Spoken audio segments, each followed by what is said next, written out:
2023 DPC Week 1 report. So let's start with North America. What happened in NA? The three big titans, Shopify Rebellion, Nouns, and TSM are still undefeated, with Shopify Rebellion stomping through Wildcard Gaming in Game 1 in under 16 minutes. The big question seems to be which two of these three titans will qualify for the Lima Major. Dendy's move to NA has yet to pay dividends. Despite winning a map in both of their series and showing some promise in some of their defeats, Bait is currently 0-2 and have yet to face either of the three big titans. So let's see if Bait can turn it around and still secure a Division 1 spot at the end of the first season. On the polar opposite of Bait, we have 5 Rat 4 staff who have won both of their games against some of the teams that are maybe considered weaker, and let's see if they can carry this momentum going into week 2 when they will have to face Shopify Rebellion. TS Gaming sits nicely at the bottom of the scoreboard. Is that a problem for them? I don't think so, because week 1 was their trial of fire. They played Nouns, TSM, and EG. They now have the rest of the season and the newly gained experience to bounce back. Let's see if getting all the hard games out of the way is going to help them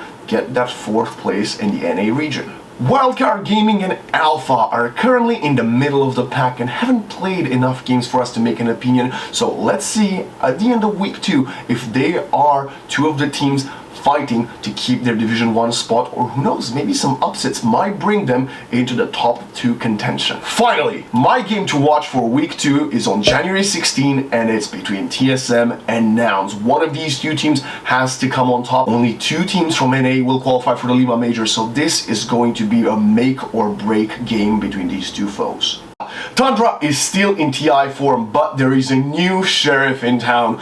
With Team Liquid's addition of Nisha, they are unstoppable. Tundra will have to learn and adapt, as this Team Liquid looks like the best team out of every region so far after week 1 of DPC. Team Secret, losing their star player and losing to him in the process, currently sits at the bottom of the Western Europe region with 0-6, and the worst part is they didn't even look half good in any of those losses. But if there is a team that can bounce back, it's a team captained by Poppy, and because EU has 4 slots for the Lima Major, there is still a slight chance Team Secret can make it. Nigma Galaxy, the team everybody loves and wants to do well. I will go against the grain and say that Kuroki's drafting has been outstanding in week 1, but only around 80%, because that 20% is occupied by Amar, who's now playing for Nigma on a new position somewhat, playing the same hero pool. The only win in Nigma's week came on a surprise Husker Pleak that Amar had on mid lane, dominated and managed to snowball. But despite that,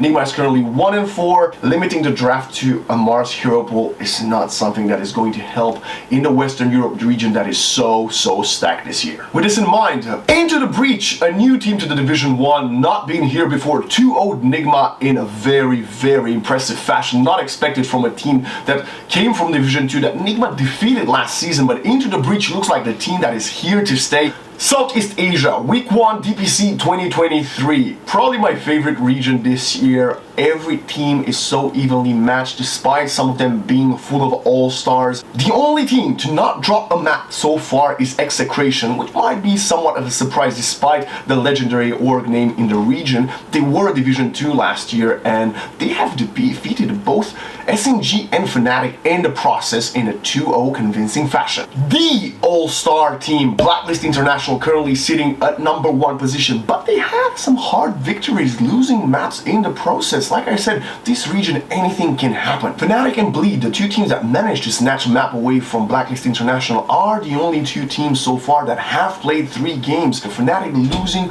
all of their games, now being towards the bottom of the scoreboard alongside SNG at Boom Esports, whereas in the contrast, Bleed have won their other 2 matches, putting them in a comfortable 2nd place after week 1. That leaves us with Geekslate and Talon, who are now currently in the middle of the pack. But like I said, other than Fnatic, who is starting to trail behind, every single team is maybe 1 or 2 victories away from changing their fate for this upcoming season. Despite some great games such as Talon and Blacklist or Bleed and Boom, my pick for the week is going to be on the 16th of January, SMG versus Fnatic. The two teams currently at the bottom of the leaderboard. Whoever wins can still have a chance to qualify for the Lima Major. The loser might have to start thinking of how they can maintain their Division 1 spot.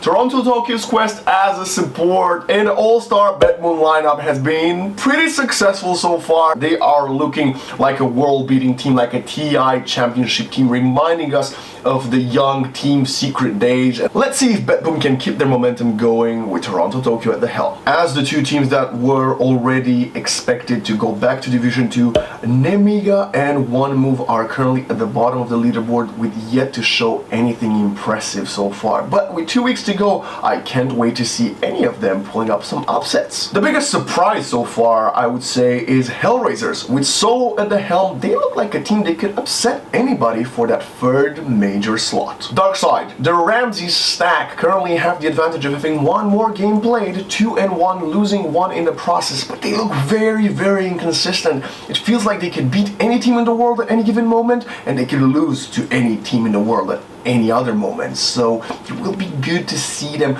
start generating some consistency. Still a new roster, but so far so good for Darkside. Team Spirit, the former TI champs, won both of their games in 3, still adapting to their new mid laner, but I have to say Lard has looked nothing short of excellent in all of their matches so far. Virtus Pro and Na'Vi, the two Eastern Europe orgs with most pedigree. They are currently looking like middle pack teams, and if they want to live up to their orgs' names and reputations, they will need to swiftly change it up. I don't see any of these two teams breaking into top 3 and qualifying for Lima. My game to watch for Week 2 Eastern Europe is between Team Spirit and Darkside on January the 21st.